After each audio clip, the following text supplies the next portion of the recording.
नमस्कार दोस्तों, मेरे चैनल भक्ति भाव टीवी में आपका स्वागत है। तो दोस्तों, आज के इस वीडियो में मैं आपको बताने वाली हूँ बुधवार मंगल क्यों मनाया जाता है। बड़ा मंगल की रहस्यमयी कथा। जय श्री राम दोस्तों, हिंदू धर्म में मंगलवार का दिन श्री हनुमान जी को समर्पित होता है, लेकिन ज्येष्ठ माह के मंगलवारों का विशेष महत्व है। इन्हें बड़ा मंगल या बुधवार मंगल कहा जाता है। उत्तर भारत, विशेषकर उत्तर प्रदेश में यह दिन भक्ति, सेवा और हनुमान आराधना के विशाल उत्सव के रूप में मनाया जाता है। भक्ति और चमत्कार का अद्भुत संगम है। बुधवार मंगल एक ऐसा पावन पर्व जो आस्था, इतिहास और पौराणिकता से गहराई से जुड़ा है। यह दिन केवल एक मंगलवार नहीं, बल्कि राम भक्त हनुमान जी की अमर भक्ति, शक्ति और सेवा भावना को समर्पित एक अत्यंत दिव्य तिथि है। किंवदंती है कि यह परंपरा महाभारत काल में घटित एक अद्भुत घटना से जुड़ी है, जिसमें श्री हनुमान जी ने स्वयं प्रकट होकर भीम जैसे बलशाली पांडव को उनकी मर्यादा का पाठ पढ़ाया था। कहा जाता है कि महाभारत काल में जब भीम को अपनी शक्ति पर घमंड हो गया था, तब श्री राम के परम भक्त हनुमान जी ने एक बूढ़े वानर का रूप धारण करके उन्हें सबक सिखाया था। यह लीला ज्येष्ठ माह के अंतिम मंगलवार को हुई थी। तभी से यह दिन बुधवार मंगल कहलाया। एक और मान्यता यह भी है कि इस दिन प्रभु श्री राम और हनुमान जी का पहला पावन मिलन हुआ था। वह क्षण जब भक्त और भगवान का संगम हुआ और दुनिया को सच्ची सेवा और भक्ति का आदर्श मिला। इतना ही नहीं, इतिहास के पन्नों में लखनऊ की भी एक विशेष भूमिका है। जब नवाब वाजिद अली शाह के समय शहर में महामारी फैली, तब अलीगंज के प्राचीन हनुमान मंदिर में एक वृद्ध भक्त ने विशाल भंडारे का आयोजन करवाया और सच्चे मन से हनुमान जी की पूजा की। कहते हैं उसी दिन चमत्कार हुआ और महामारी समाप्त हो गई। तब से लखनऊ में बुधवार मंगल एक महापर्व के रूप में मनाया जाता है, जिसमें लाखों भक्त प्रसाद और भंडारे का लाभ उठाते हैं। तो आइए जानते हैं इस बुधवार मंगल की अद्भुत कथा, जहां जुड़ी है महाभारत की गाथा, राम हनुमान का मिलन और नवाबी लखनऊ की श्रद्धा और सेवा की परंपरा। दोस्तों, हम आपको हनुमान जी के बड़े मंगल की पावन कथाओं का श्रवण कराएंगे। अतः दोस्तों, आपसे निवेदन है कि आप सभी कथाओं को श्रद्धा भाव से पूरा अंत तक अवश्य सुने। कथा का आरंभ होता है जब महाभारत का समय था और घमंड ने बल को अंधा कर दिया था। पांचों पांडव वनवास में थे। एक दिन की बात है, महाबली भीम जंगल में भ्रमण कर रहे थे। वे गर्व से भरे हुए थे क्योंकि उनके पास असीम बल था। उनका आत्मविश्वास धीरे धीरे घमंड का रूप लेने लगा था। वे सोचने लगे, संसार में मुझसे बलशाली कोई नहीं। मैं अकेले ही दुष्टों का नाश कर सकता हूँ। मुझे किसी की आवश्यकता नहीं। यह घमंड श्री हनुमान जी को स्वीकार न था, क्योंकि वे जानते थे कि घमंड विनाश का कारण बनता है और सच्चे योद्धा को विनम्रता का आभूषण ही शोभा देता है।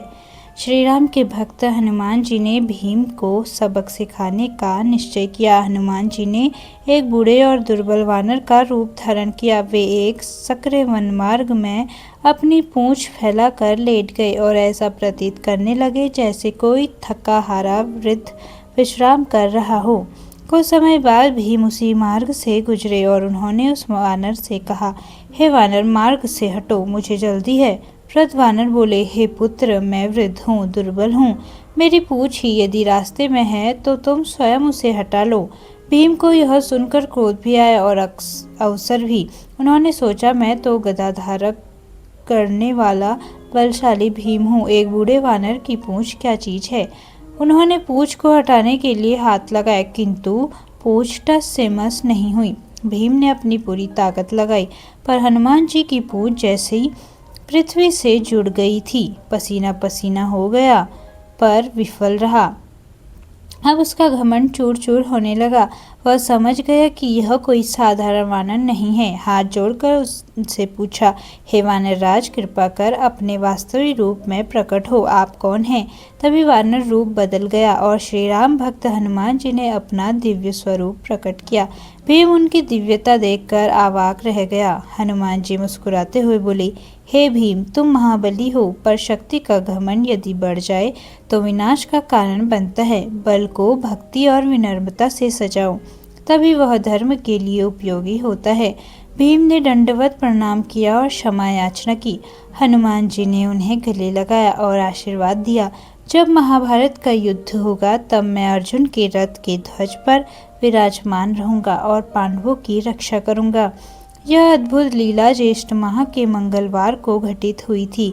तभी से यह दिन बुढ़वा मंगल कहलाने लगा, क्योंकि हनुमान जी ने बूढ़े वानर के रूप में प्रकट होकर धर्म की रक्षा की थी। इसी दिन से यह मान्यता बन गई कि जो भक्त ज्येष्ठ मास के मंगलवार को हनुमान जी की सच्चे हृदय से पूजा करता है, उसे बल, बुद्धि और संकटों से मुक्ति मिलती है।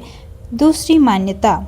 एक अन्य मान्यता के अनुसार श्री राम और हनुमान जी का प्रथम मिलन यह इसी दिन हुआ था। जब हनुमान जी का प्रथम बार श्री राम से मिलन हुआ था, तब श्री राम लक्ष्मण सहित सीता की खोज में वन वन भटक रहे थे। तभी ऋषिमुख पर्वत पर हनुमान जी ने पहली बार प्रभु को देखा और पहचान कर उनके शरणागत हुए। यह प्रेम, सेवा और समर्पण का शुभारंभ था और इसे भी बड़ा मंगल के रूप में स्मरण किया जाता है। बुढ़वा मंगल एक विशेष दिन होता है जो भाद्रपद महीने के अंतिम मंगलवार को मनाया जाता है। इस दिन श्री हनुमान जी की विशेष पूजा होती है और मान्यता है कि इस दिन जो भक्त हनुमान जी और सच्चे मन से आराधना करता है, उसके सारे कष्ट दूर हो जाते हैं, चाहे वह किसी भी उम्र का क्यों न हो। इस पावन पर्व के पीछे एक अत्यंत रोचक और भावपूर्ण कथा जुड़ी हुई है। आइए सुनते हैं इस दिव्य दिन के पीछे छिपी वह अद्भुत और हृदय स्पर्शी कथा, जो हमें भक्ति, विनम्रता और भगवान के प्रति समर्पण का अनमोल संदेश देती है। प्राचीन काल की बात है, जब भगवान श्री राम ने रावण का वध करके माता सीता को लंका से वापस अयोध्या ले जाकर राज तिलक कर लिया था, तब समस्त वानर सेना भी धीरे धीरे अपने स्थानों को लौटने लगी। हनुमान जी तो श्री राम की सेवा में ही रह गए, पर वानर राज बाली का पुत्र अंगद और अन्य वानर अपनी राजधानी लौट गए। हनुमान जी को अब श्री राम की सेवा में स्थायी रूप से रहने का सौभाग्य प्राप्त हो गया था। एक दिन माता सीता ने श्री राम से कहा, प्रभु, हनुमान जी ने हमारे लिए जो कुछ भी किया है वह अवर्णनीय है, हमें उन्हें कोई उपहार देना चाहिए। श्री राम मुस्कुराए और बोले, हनुमान की भक्ति तो निष्काम है, फिर भी तुम्हारा भाव उत्तम है, तुम कुछ विशेष दो। यह उस समय की बात है जब भगवान श्री राम ने रावण का वध कर माता सीता को लंका से मुक्त कराया और अयोध्या लौटकर राज्याभिषेक करवाया। संपूर्ण अयोध्या दीपों से जगमगा रही थी, हर ओर उल्लास और आनंद की वर्षा हो रही थी। श्री राम का वनवास समाप्त हो चुका था और सीता जी पुनः रानी के रूप में प्रतिष्ठित हुई थी। जब सब कुछ शांत हो गया तो वानर सेना धीरे धीरे विदा होने लगी।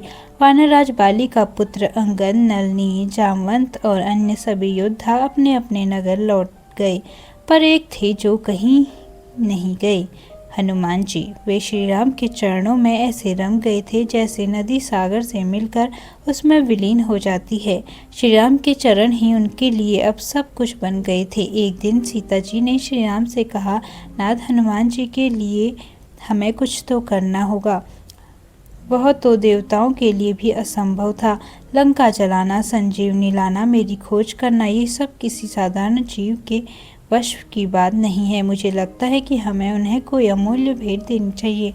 श्री राम मुस्कुराए, सीते, हनुमान का प्रेम निरपेक्ष है, वह कुछ मांगते नहीं, पर यदि तुम्हारा भाव शुद्ध है तो उन्हें जो भी दोगी वह हृदय से स्वीकार करेंगे। माता सीता ने एक सुंदर मोतियों की माला बनाई। वह माला न सिर्फ कीमती थी बल्कि उसमें प्रेम, आभार और वात्सल्य के भाव भरे थे। सीता जी ने बड़े सम्मान के साथ वह माला हनुमान जी को भेंट की। हनुमान जी ने वह माला अपने हाथों में ली आंखों से लगाई, फिर एक एक मोती को अपने दांतों से काटने लगे। सभा में सभी स्तब्ध रह गए। लक्ष्मण जी ने आश्चर्य से पूछा, हनुमान जी, आप यह क्या कर रहे हैं?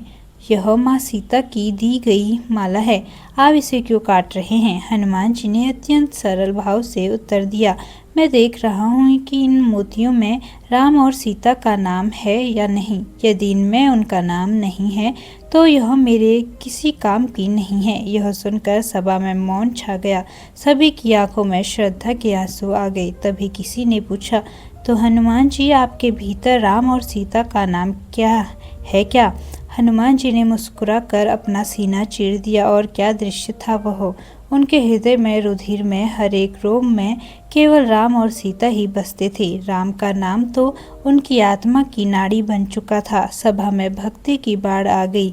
वहां उपस्थित सभी लोग स्तब्ध रह गए। हनुमान की भक्ति केवल सेवा या शक्ति का प्रदर्शन नहीं थी, वह आत्मा का समर्पण था। मान्यता है कि यह दिन, जब यह प्रसंग घटित हुआ था, भाद्रपद मास का अंतिम मंगलवार था। तभी से यह दिन बुढ़वा मंगल के नाम से प्रसिद्ध हो गया। इसका अर्थ सिर्फ बूढ़ों का मंगल नहीं, बल्कि यह संदेश है कि भक्ति कभी वृद्ध या युवा नहीं होती। तो दोस्तों, कैसी लगी आपको यह वीडियो? कमेंट करके ज़रूर बताएं और ऐसी ही बहुत सारी कहानियों, कथाओं और जानकारियों को सुनने के लिए मेरे चैनल को सब्सक्राइब करें। धन्यवाद।